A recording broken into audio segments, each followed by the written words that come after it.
What's up, everybody? It is your main man, Big Ive, the talk of the town, Mr. DETVch.com. And today, I want to invite you to a conversation with Senator Coons, Senator Darius Brown, and State Representative Frank Cooke. What is that conversation? This conversation is based on racial disparities heightened by the presence of COVID-19, the pandemic that just took the world by storm, and systemic inequities in America. Be a part of the conversation, share it, but most of all, put your comment below. Senator Coons, take it away. Ivan, thank you for that great introduction. It is wonderful to be on with my good friends, Representative Cooke, Senator Brown. Thank you for what you're doing in Wilmington, in Dover, up and down our state. I'm here in Washington, D.C. You are representing all of us in Dover, and we face similar changes because we represent the same state. In the months since the brutal killing of George Floyd, we've seen thousands and thousands of Delawareans in protests and marches, large and small, up and down our state, from Claymont and Wilmington to Rehoboth Beach, Seaford, Dover, Middletown, all demanding action, all asking us to address the long unresolved racial inequalities in our state. And we're trying to do this at the same time that there is a pandemic that has also so significantly impacted our economy. So we've got a lot on our plates together, and I'm grateful for this chance to be with you and to hear how we together can do more to serve and represent and fight for our constituents. So let me just start, if I could, with a question. I've been doing my best to be, when I'm home in Delaware, to be present, to listen, to be accountable. What are you hearing from our constituents in terms of what are their most pressing priorities with these three crises going on at the same time? Well, thank you, Senator Coons, for allowing us to join you. Myself, Representative Cooke, and 6 other members make up the Delaware Legislative Black Caucus, which is a historical amount of African-American representation in Delaware General Assembly. 2 weeks ago, we announced our Justice for All agenda, which highlighted legislation that we would be sponsoring in the Delaware State Legislature before we adjourn on June 30th, as well as ongoing work of task force and other legislation we'll look to introduce in January as we come back for the 151st session. One of the things that we have introduced that has passed the Senate and is now before the State House for its first leg is a constitutional amendment to the Delaware Constitution to add race, color, and national origin to the Delaware State Constitution. And then we have ongoing legislation that is in the House that will later come to the Delaware State Senate regarding banning of chokeholds and knee holds that I'm gonna let Representative Cooke talk a little more in depth about.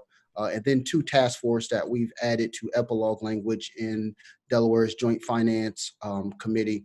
One is creating an African-American task force that looks at inequities in our country, recognizing that by the year 2050, our nation will become a majority minority country. And we see that demography already in the state of Delaware.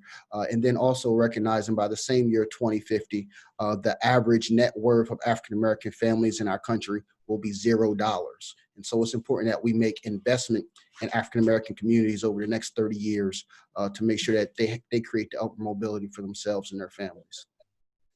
Thank you, Senator. Representative Cooke, you've got a great life experience and perch and role in the House to move forward some of the agenda that Senator Brown was just speaking to. Can you tell us about that? Yes, we right now we're starting a police accountability task force, and we're going to use it to look at reform.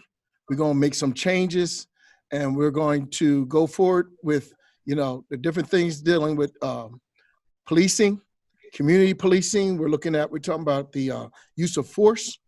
We're talking about, workforce development. We're looking at community policing and engagement, like I just said, transparency and accountability. And that's what we need, and we need to be looking at. When we're looking at use of force, that's a big issue right now. When you look at the Officer Bill of Rights, that's a big issue. When police officers are found abusing their force, what is the components? How does it work? How things go on when we should be having a no hire list? When police officers do things bad or egregious or abusing force, they go on to another police department. We got to really look at that and how it's affecting the Black and brown community. And it's very, very important. And we need to hear everyone. Our advocates that are out there, we're going to have ears open and listen. When you're talking about the membership and, or the members of the task force, and then you look at the subcommittees that I'm looking forward of having, so that everybody can have a voice. Everybody have a voice. I want to make that clear. Everybody have a voice. Well, Representative Cooke, that's part of how Delaware works, is that we can get everybody in a room and make sure that activists, civil rights leaders, pastors, law enforcement leaders, electeds, all get their say and get a chance to have their part of the conversation. We're struggling with that here in Washington. In the House of Representatives, which is controlled by Democrats, there is a strong, bold, broad policing reform bill. There is a version of that here in the Senate, which I'm a co-sponsor of, but the Senate is majority Republican, and there is a different bill that is on the floor here. We're going to be debating that literally just in a few minutes, that Senator Scott has been leading. One of the issues that's been a difference between those two bills is the one you just spoke to, a national registry of police officers who've been decertified or removed from service because of some abuse of force or misconduct. My sense is that in Delaware, the Council on Police Training, if you get decertified from an agency, it's public, it's known, it is difficult to simply move and get rehired by another agency. We all know the tragic story of Tamir Rice in Cleveland. One of the things that's been a real concern from advocates nationally is that we do that here in Congress, so that if you're decertified in Delaware, you can't just pick up and move to Missouri or to Ohio. And that is something that I think would be part of a broad response, actually listening to and responding to what folks are bringing up.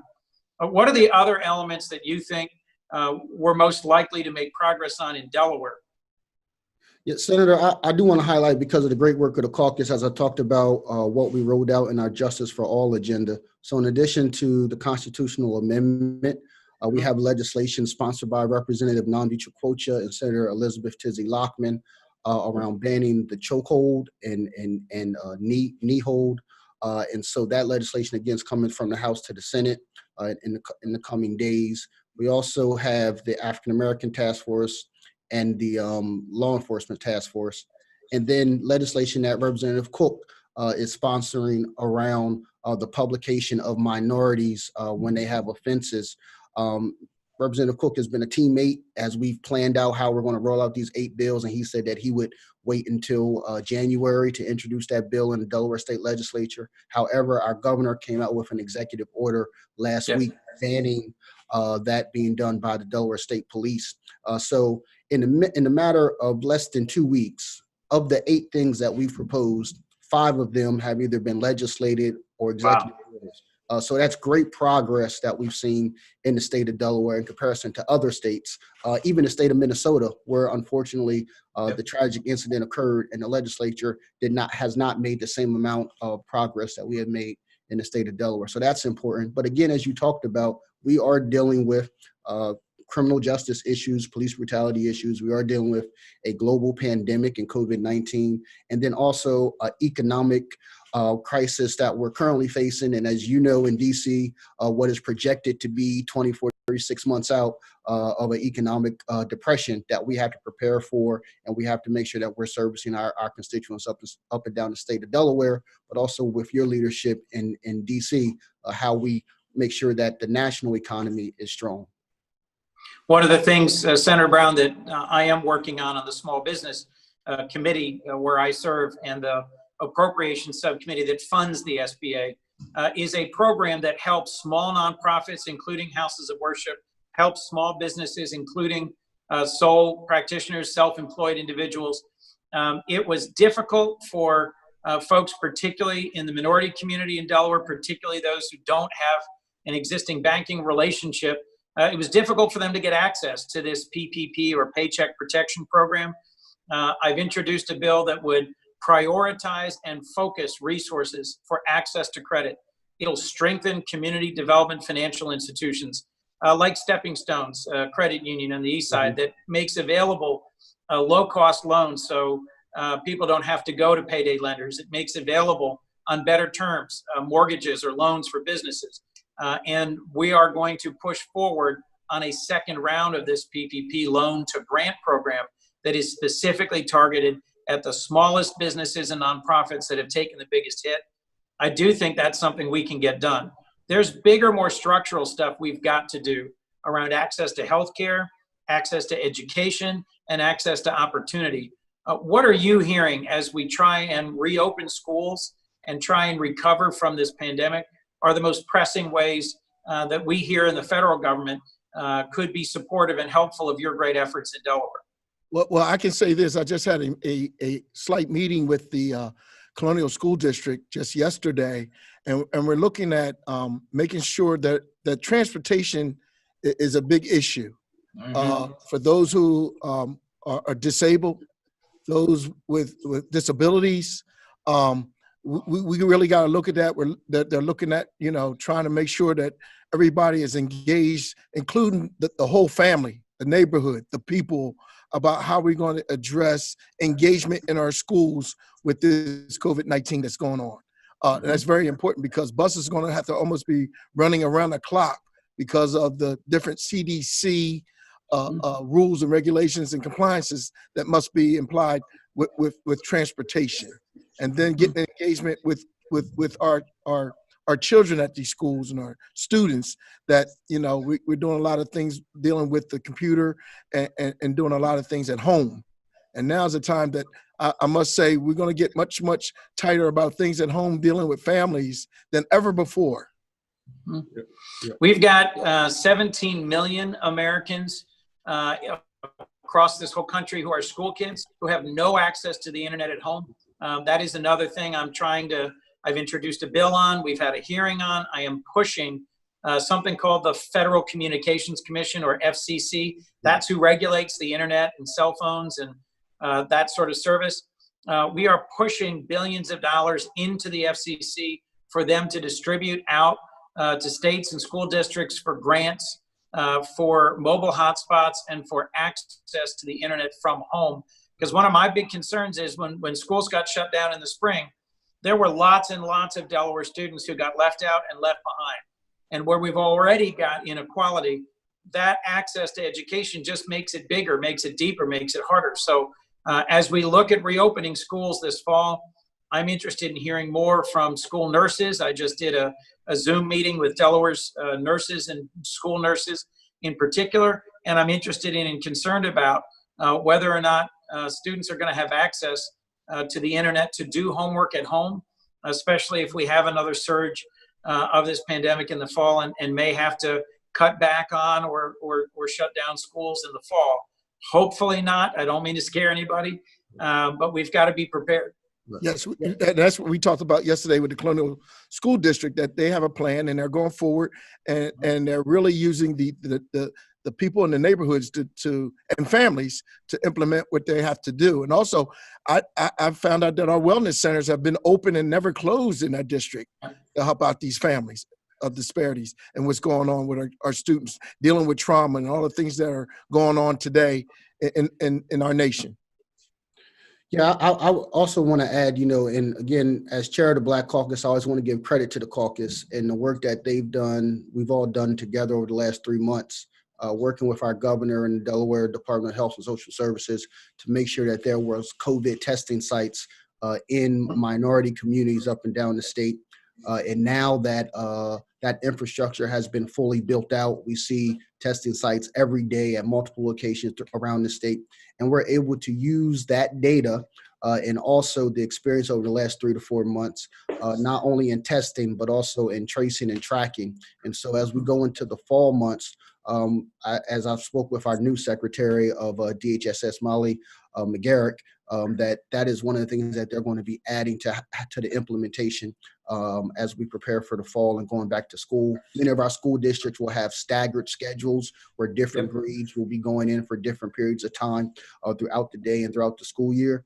And so it's all hands on deck, government officials, community, our educational school districts, our grassroots organizations, all working together to ensure that we have everything that we need to be prepared for this upcoming school year. And then also this summer with childcare, daycares, and summer camps to ensure that every environment that our young people walk into is a healthy and safe environment. Well, I appreciate so much everything you both do, that the caucus does to bring real leadership in Delaware. I am so proud when I talk to my colleagues here who are frustrated at the difficulty, the division, the gridlock here. They say, I'm from a state where our General Assembly can't get anything done. I'm grateful that we've got a General Assembly that's got your leadership and engagement. Darius, you mentioned 2050 and the ways in which this persistent racial wealth gap is one of the biggest challenges we face in our country. Just as a closing point, what do you think we can do together in the next 6 months or a year or several years to make a real difference in addressing that wealth gap in Delaware and around our country? Yeah, I think the Black Caucus over the last 18 months has worked around justice for all, around environmental justice, criminal justice reform, economic justice, health disparities, and education equity. But to be very specific, it's about investing dollars, real money, into minority communities in the state of Delaware and throughout the country. And so Robert Smith has a great article in Forbes talking about the 2% investment over the next 10 years in African-American communities around the country.